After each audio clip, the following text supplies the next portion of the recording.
बिस्मिल्लाहिर्रहमानिर्रहीम। अल्लाह ताला के फ़ज़ल, करम और शुक्र के बाद आज की गुफ्तगू का आगाज़ करते हैं। मैं हूं काशिफ़ अहमद, आपकी खिदमत में आम आदमी की बात के साथ हाज़िर। मुख्तारिया गल वध गई, पाकिस्तान में बात बढ़ चुकी है, इसमें कोई शक नहीं। जब इंजीनियर मोहम्मद अली मिर्ज़ा जैसे लोग सियासत के ऊपर, इस्टेब्लिशमेंट के ऊपर बात करने लगे तो लगता यही है कि मुख्तारिया गल वध गई, बात बहुत आगे जा चुकी है। पहले ये सुनते हैं कि इंजीनियर मोहम्मद अली मिर्ज़ा ने अपने उस क्लिप में, जो इस वक्त बहुत वायरल है, तहरीक इंसाफ के चाहने वाले उसे बहुत पसंद कर रहे हैं। मैं ये कहूंगा कि ये जो 6 महीने से प्रेशर में, इस प्रेशर से इन्होंने अब नहीं निकलना। ये भूल जाए पाकिस्तान की एस्टेब्लिशमेंट कि अब पाकिस्तानी के दिल में इनके लिए कोई नरम गोशा है। ता वक्त के ये काबे की छत पे खड़े होके सारे जो है ना कोर कमांडर्स अहद दे के हमारी आने वाली नस्लों में से भी कोई पॉलिटिक्स में दखल नहीं देगा, शायद कोई पाकिस्तानी अवाम को यकीन आए। वरना मैं आपको बताऊं, मैं आपको रियल टाइम बता रहा हूं, इंजीनियर मोहम्मद अली मिर्ज़ा साहब ने बड़े वाज़े अल्फाज में कहा कि अब पाकिस्तानी अवाम जो है यकीन नहीं करते, आपके ऊपर एतमाद नहीं करते। किसी ने क्या खूब कहा था कि 75 सालों के बाद पाकिस्तानी अवाम की आंखों का ऑपरेशन हो चुका। अब उन्हें साफ नज़र आता है, आप अब उनको बेवकूफ़ नहीं बना सकते, पुराना चूरन नहीं बिक सकता। यही बात इंजीनियर मोहम्मद अली मिर्ज़ा कह रहे हैं। वो कहते हैं कि एस्टेब्लिशमेंट को चाहिए कि वो अब काबे की छत के ऊपर खड़े होकर ये वादा करें कि दोबारा वो सियासत में हिस्सा नहीं लेंगे, तब जाके कहीं अवाम उनके ऊपर एतमाद करेंगे। अवाम का एतमाद ख़त्म हो चुका, मोहब्बत ख़त्म हो चुकी, वो डरते नहीं हैं। अवाम आपसे डरते नहीं है। ये इमरान खान ने कहा था कि अवाम आपसे डरते नहीं हैं। इमरान रियाज खान की बात कर रहा हूँ। उन्होंने कहा था कि अवाम आपसे डरते नहीं हैं, वो आपसे मोहब्बत करते हैं। यकीन मानिए, वो आपसे मोहब्बत करते हैं। जैसे इमरान खान ने कहा कि एक मजबूत फ़ौज, एक मजबूत पाकिस्तान के लिए बहुत ज़रूरी है, लेकिन जो मामला पिछले 8 माह में हुए पाकिस्तान के अंदर, उससे बहुत सारे लोगों को कुछ साफ नज़र आने लग गया है। वेल इन्फॉर्म लोग हैं, अब आप इन्हें बेवकूफ़ नहीं बना सकते। और जो हालिया दिनों में आप कर रहे हैं, जैसे आइडियोज रिलीज़ कर रहे हैं, अब लोग कहना शुरू हो चुके हैं। मुस्तफा नवाज खोकर ने कहा कि अब ये बात क्लियर होनी चाहिए, सुप्रीम कोर्ट को इसके ऊपर सो मोटो एक्शन लेना चाहिए कि पाकिस्तान के अंदर कौन सी ऐसी कुव्वत है जो लोगों की आइडियोज रिकॉर्ड करती है, फिर उनको इस्तेमाल करती है। यानी इतने बेढंगे अंदाज में इन्होंने आइडियोज इस्तेमाल की और इतनी ज़्यादा इस्तेमाल की कि लोगों की नज़र में उनकी वक़्त खो गई।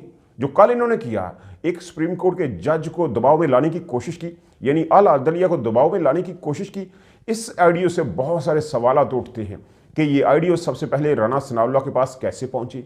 राना साहब ने इसके ऊपर प्रेस कॉन्फ्रेंस क्यों की? वो वज़ीर दाखिला हैं, पाकिस्तान की सलामती के ज़ामन हैं। उन्होंने बगैर तहकीक के एक आला अदलिया के एक मुअज़्ज़ज़ जज के बारे में रिलीज़ होने वाली आइडियो के ऊपर यकीन कैसे कर लिया और उसके ऊपर प्रेस कॉन्फ्रेंस कैसे कर दी? उन्हें तो चाहिए था कि वो आला अदलिया का तहफ़्फ़ुज़ करते, दिफा करते, ये कहते कि इस तरह की आइडियोस मार्केट में नहीं आनी चाहिए थी। उन्हें FIA को, पैमरा को हरकत में लाना चाहिए था। उस बंदे को ढूंढते जिसने ये वीडियो रिलीज़ की है। गरीदा फरूकी से पूछते, वकार सत्ती से पूछते, तलत हुसैन से पूछते। ये वो लोग हैं जिनके पास इमरान खान कत्ल केस के हवाले से सबसे पहले वीडियोस पहुंची थी। हैरत की बात है, यही वो लोग हैं जिनके पास हमेशा सबसे पहले इस तरह की वीडियोस पहुंचती हैं। किसी को दबाव में लाना हो, किसी को ब्लैकमेल करना हो, तो इन्हीं लोगों के पास सबसे पहले वीडियोस और आइडियोस पहुंचती हैं और ये लोग मार्केट में इन कर देते हैं। इनका एक अपना फ़ैन फॉलोअर्स है, ये ट्वीट करते हैं और उसके बाद मार्केट में वो वायरल हो जाती हैं। अब भी यही हुआ। लेकिन यहाँ पे अचंभे की बात यह है कि वज़ीर दाखिला पाकिस्तान का इसके ऊपर प्रेस कॉन्फ्रेंस कर रहा है। आप नून लीग का हिस्सा नहीं हो, आप पाकिस्तान के वज़ीर दाखिला हो और ये आइडियो एक मुअज़्ज़ज़ जज के बारे में है जिसको ब्लैकमेल करने की कोशिश की जा रही है। आपको चाहिए था कि इस आइडियो के हवाले से बात करते, पैमरा को, FIA को हरकत में लाते और उस शख्स को ढूंढते जिसने ये काम किया है, लेकिन आपने इसके ऊपर प्रेस कॉन्फ्रेंस कर दी। ये बहुत बड़ी बात है। दबाव में लाने की कोशिश की। अब केस क्या है? केस है गुलाम मोहम्मद डोगर साहब का, CCPO लाहौर का केस है। बहुत अहम पोस्ट है और आज से नहीं, पिछले 1 साल से वफाकी हुकूमत और पंजाब हुकूमत जब इमरान खान के पास थी, ये टकराव हो रहा था। वफाकी हुकूमत की कोशिश थी कि CCPO गुलाम मोहम्मद डोगर जो हैं वो वहाँ से हट जाएँ, उस सीट से हट जाएँ, क्योंकि लाहौर किला है, सो कॉल्ड लाहौर किला है और इमरान खान ने बहुत बड़ी फतह हासिल की।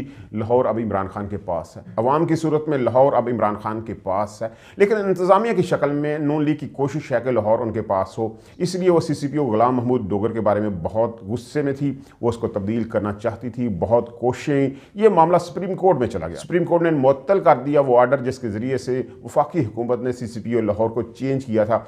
उन्होंने कहा था कि जब तक हम ना चाहें आप गुलाम महमूद डोगर को चेंज नहीं कर सकते, ये अपनी जगह के ऊपर कायम रहेंगे। उसके बाद इमरान खान ने असम्बली तहलील करवा दी और निगरान सेटअप पंजाब के अंदर आ गया, मामला चेंज हो गया। फिर यकदम एक ऐसे अफीसर का तबादला कर दिया गया जिसके बारे में सुप्रीम कोर्ट का वाज़ेह हुक्म मौजूद था। इलेक्शन कमिश्नर ने यह फैसला कर दिया, उसकी समाअत हुई, उनको बुलाया गया। उन्होंने कहा कि मैं बीमार हूं, मैं नहीं आ सकता, लेकिन सुप्रीम कोर्ट ने कहा कि आपको हाजिर होना पड़ेगा, आपको आना पड़ेगा। वो वहां पे गए और वहां सख्त बातें हुई, उनसे सवाल किए गए कि आपने कैसे एक ऐसे बंदे का तबादला कर दिया जिसके बारे में सुप्रीम कोर्ट का आर्डर मौजूद था। तो उन्होंने कहा कि मेरे पास अख्तियार है, इलेक्शन कमीशन ने यह फैसला किया है, मैंने नहीं किया। तो सुप्रीम कोर्ट ने कहा ठीक है, अगर इलेक्शन कमीशन ने यह फैसला किया है तो हम बाद में देखेंगे कि वो कर सकते हैं या नहीं, लेकिन पहले आप मिनट्स ऑफ मीटिंग लेकर आएँ कि कैसे आपने डिसाइड किया, इलेक्शन कमीशन ने ये डिसाइड कैसे किया, कैसे इसके ऊपर वोटिंग हुई, इसके मिनट्स ऑफ मीटिंग क्या है वो लेकर आए, हाजिर हो, तब इसके ऊपर बात करेंगे। अब इसी समाअत के दौरान बहुत सारे मामला तब्दील हुए। 90 दिन में इलेक्शन जो KP के और पंजाब में होने थे उसके हवाले से बात हुई। चीफ इलेक्शन कमिश्नर से चुभते हुए सवालात किए गए और उन्हें कहा गया कि आप आर्डर लेकर आएँ, कैसे आप 90 रोज़ में इलेक्शन नहीं करवा रहे, कौन से आपने मशावरत की है, कैसे अदलिया ने आपको रोका है, कैसे फ़ौज ने आपको रोका है, इनकार किया है। उन्होंने क्योंकि कहा था कि मेरी तो कुछ सुनता नहीं है, मुझे फ़ौज ने इनकार कर दिया, मुझे अदलिया ने इनकार कर दिया, मुझे वफाकी हुकूमत पैसे नहीं दे रही। तो अदालत ने कहा कि आप ये सारी चीज़ें रिटर्न फॉर्म में लेकर आएँ ताकि हमें पता चले कि कौन इसके ऊपर कल्प्रेट है, हम उसके बारे में डिसाइड करें। ये ज़बानी आर्डर था। रात को अचानक गेम के अंदर टर्निंग पॉइंट आया, 3 आइडियोज़ रिलीज़ की गई, किसी खास बंदे ने वो आइडियोज़ रिलीज़ की, गरीदा फरूकी, वकार सत्ती और फिर राना सनाउल्लाह ने इसके ऊपर प्रेस कॉन्फ्रेंस कर दी।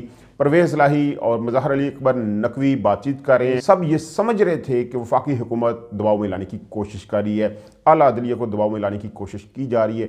इन आइडियोज़ के बाद एक प्रोपेगेंडा मुहिम शुरू कर दी गई कि कैसे मज़हर अली अकबर नकवी इस बेंच का हिस्सा बन सकते हैं। उन्हें ये सवाल नहीं करने चाहिए थे। 90 रोज़ के अंदर जो इलेक्शन होना था, ये सवालात उन्हें नहीं करने चाहिए थे। ये काम उनका नहीं है, ये केस ऐसा नहीं था, केस कोई और था, सवालात कोई और थे। बहुत दबाव डालने की कोशिश की गई और काफ़ी हद तक वो कामयाब भी रहे, क्योंकि बेंच ने रात को जो तहरीरी आर्डर दिया उसमें से जो ज़बानी आर्डर था वो निकाल दिया। उन्होंने इस मामले को 90 रोज़ में इलेक्शन के मामले को चीफ जस्टिस को भेज दिया। उन्होंने कहा चीफ जस्टिस इसके ऊपर एक्शन लेंगे, असल में जो केस है उसी के ऊपर हम रहेंगे। वो केस है गुलाम महमूद डोगर साहब का, उसके हवाले से जो मिनट्स ऑफ मीटिंग है चीफ इलेक्शन कमिश्नर कल वो लेकर आए, उसके बाद फैसला होगा। बहुत ज़्यादा दबाव डालने की कोशिश की गई कि वो जज साहब जो उस आइडियो में मौजूद थे वो बेंच का हिस्सा ना बने, इस तरह बेंच टूट जाता और ये केस ख़त्म हो जाता, बात ख़त्म हो जाती। जो ये चाहते थे वो ये हासिल कर लेते, इनका किला इन्हीं के पास रहता, लाहौर इनके पास रहता, लेकिन ऐसा ना हुआ। उस मोअज़्ज़ज़ जज ने दबाव कबूल करने से इनकार कर दिया। वो बेंच का हिस्सा रहे। 2 रुकनी बेंच था, फिर 3 रुकनी बेंच बना दिया गया। चीफ जस्टिस ने जस्टिस मुनीब अख्तर उसमें शामिल कर दिए गए। आज समाअत हुई, चीफ इलेक्शन कमिश्नर वहाँ पेश हुए, मिनट्स ऑफ मीटिंग मांगे गए, लेकिन हैरत की बात है उन्होंने कहा कि मेरे पास कोई मिनट्स ऑफ मीटिंग नहीं है, कोई मीटिंग ही नहीं हुई, किसी को कॉल आउट नहीं किया गया, कोई मशावरत नहीं हुई, कोई बंदा वहां मौजूद नहीं था, कोई मेंबर वहां आया नहीं। यानी चीफ इलेक्शन कमिश्नर ने कहा कि मैंने ये फैसला किसी के फ़ोन के ऊपर किया है, किसी ने मुझे कहा था कि आप इनका तबादला कर दो, मैंने कर दिया। जस्टिस मुनीब अख्तर ने कहा कि पाकिस्तान के अंदर ऐसा अंधा कानून है कि कोई मिस्टर एक्स, मिसिस एक्स आपको फ़ोन करके कहती है कि आप ये तबादला कर दो, उस बंदे का तबादला कर दो जिसके बारे में सुप्रीम कोर्ट ने वाज़ेह हुक्म दिया हुआ है कि उनकी इजाज़त के बगैर इनका तबादला नहीं हो सकता, और आपने आइन को रोनते हुए उसका तबादला कर दिया। आपने कैसे काम किया है? आइन को रोंदने की ये एक अंतहा है, उनसे जवाब तलबी होगी।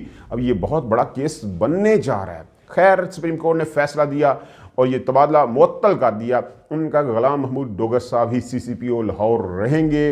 लाहौर एक दफ़ा फिर परवेज़ लाही और इमरान खान के पास आ गया, नून लीग के पास से उनका किला दोबारा चला गया। अब ये बहुत बड़ी फतह है इमरान खान की, क्योंकि इमरान खान अब अपनी तहरीक के डिसाइसिव मोड पे आ चुके हैं। रात को पुलिस ने उनको गिरफ्तार करने की कोशिश की, लेकिन उनके कारकुन वहाँ मौजूद थे, उनको रोक दिया गया।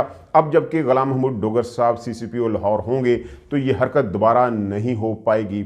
या तो आप गुलाम महमूद डोगर को इनएक्टिव कर देंगे, IG उनका अपना है, DIG उनका अपना है, इनएक्टिव कर सकते हैं। और अगर वो एक्टिव रहेंगे तो इमरान खान के पास ही रहेंगे, परवेज़ इलाही के पास ही रहेंगे। ये बात अब तय हो चुकी है। लाहौर में तहरीक इंसाफ के खिलाफ कोई बड़ी कार्रवाई अब नहीं हो पाएगी, ये एक बहुत बड़ी फतह है। लेकिन यहाँ से बहुत सारे सवालात उठते हैं, बहुत सारी चीज़ें जो हैं जवाब तलब हैं। मुस्तफ़ा नवाज़ खोखर ने कहा कि अब वक्त आ चुका है कि ये डिसाइड कर लिया जाए कि पाकिस्तान के अंदर कौन सी एजेंसी के पास ये इख्तियार है कि पाकिस्तानियों के फ़ोन वो रिकॉर्ड करे, आइडियोज़ रिकॉर्ड हों, वीडियोज़ रिकॉर्ड हों। क्या पाकिस्तान जो है वो इस तरह की वीडियोज़ आइडियोज़ की मार्केट बन चुकी है? किस बंदे के पास ये इख्तियार है कि आम आदमी तो कुछ जो सियासतदान होते हैं, जो ब्यूरोक्रेट होते हैं और जो जज हैं, उनके भी आइडियोज़ वीडियोज़ उनकी रिकॉर्ड की जा रही हैं। पाकिस्तान के अंदर वो मोड़ आ चुका है जब ये फैसला होगा कि ऐसा होना चाहिए या नहीं, यानी मुख्तारिया गल वध गई। अब फैसला हो जाएगा क्योंकि ये मामला अब रुकता हुआ नज़र नहीं आ रहा। अब बात अदलिया के ऊपर आ चुकी है, अदलिया को प्रेशर में लाने की कोशिश की गई है। उम्मीद यही की जा रही है कि सुप्रीम कोर्ट के चीफ जस्टिस इसके ऊपर एक्शन लेंगे। ये छोटा मामला नहीं है, ये बहुत बड़ा मामला है और इस दफ़ा गेंटी हुकूमत ने अपने गले में खुद बांध ली है। ये बहुत बड़ी अलार्मिंग सिचुएशन है जिसमें नून लीग फंस चुकी है। ये एक ऐसी काविश थी जिसका नुकसान बहुत ज़्यादा होगा नून लीग को। जो कोशिश उन्होंने की, जिस तरह इस आइडियो को इस्तेमाल करने की कोशिश की गई, जिस तरह अदलिया को दबाव में लाने की कोशिश की गई और इसमें नाकामी के बाद वो बहुत बड़ी मुश्किल में फंस जाएंगे, इसमें अब कोई शक नहीं रहा क्योंकि सुप्रीम कोर्ट इसके ऊपर एक्शन लेगी। जो कल्प्रेट्स हैं, जिन्होंने ये ऑडियो रिलीज़ की है, जिन्होंने बनाई है, बहुत सारे सवालात उठेंगे, तहकीक तलब सवालात हैं और इसके ऊपर तहकीक होनी भी चाहिए। जिस तरह पाकिस्तान के अंदर ये ऑडियोज़ फैलाई जा रही हैं, जिस तरह बेतुकीरी की जा रही है, यानी ब्लैकमेल किया जा रहा है पूरे निज़ाम को, इस निज़ाम को, इस गंदे निज़ाम को बदलने का वक्त आ चुका है। 75 सालों के बाद पाकिस्तानी अवाम की आंखों का ऑपरेशन हो चुका है। अब उन्हें साफ नज़र आता है, अब उनको बेवकूफ़ नहीं बना सकते। अब पुराना चूरन नहीं बिकेगा। अब नई मार्केट में दवाई लेकर आएँ, नई चीज़ लेकर आएँ, लोगों की माने, लोगों की पसंद को देखें कि लोग क्या चाहते हैं, उनकी नीड क्या है। वो पाकिस्तान के अंदर आज़ाद ज़िंदगी गुजारना चाहते हैं, वो अपने फ़ैसले खुद करना चाहते हैं, उनको इनके फ़ैसले करने दें। पाकिस्तान बहुत ख़तरनाक मोड़ के ऊपर खड़ा हुआ है लेकिन आपको नज़र नहीं आ रही। खुदारा आप भी अपनी आंखों का ऑपरेशन कराएं ताकि आपको भी अवाम के तेवर नज़र आएँ। अल्लाह ताला पाकिस्तानियों को अपनी हिफाजत में रखे, पाकिस्तान को अपनी हिफाजत में रखे। आपकी मोहब्बतों का बहुत शुक्रिया।